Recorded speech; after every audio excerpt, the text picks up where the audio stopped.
non era solo sangue di regali. Nacque una stella in terra di Sardegna, ma un cuore forte che l'onore insegna. Mariano il padre le diede il coraggio, in un'isola stretta dal raggio. Timbora il senno per le giuste alleanze, di guerre antiche e vane speranze. Eleonora, giudicessa di Arborea, sarda fenice, legge idea, fiamma d'orgoglio in un mare di spada. Hai tracciato per noi la tua strada, con la carta dei logu nel pugno, dal freddo d'inverno al calore di giugno. Hai scritto il diritto, hai vinto il destino, splende il tuo nome nel tempo divino.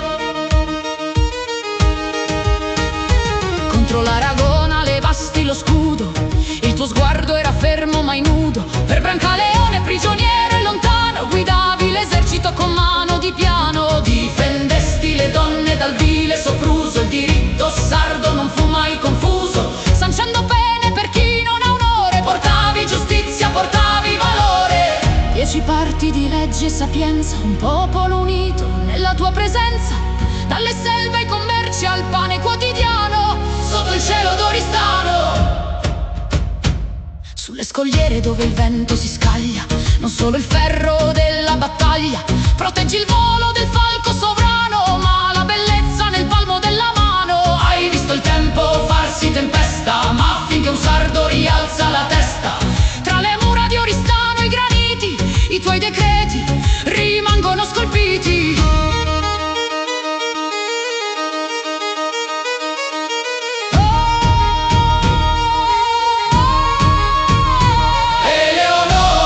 Giudicessa di Arborea, sarda fenice, legge idea, fiamma d'orgoglio in un mare di spada.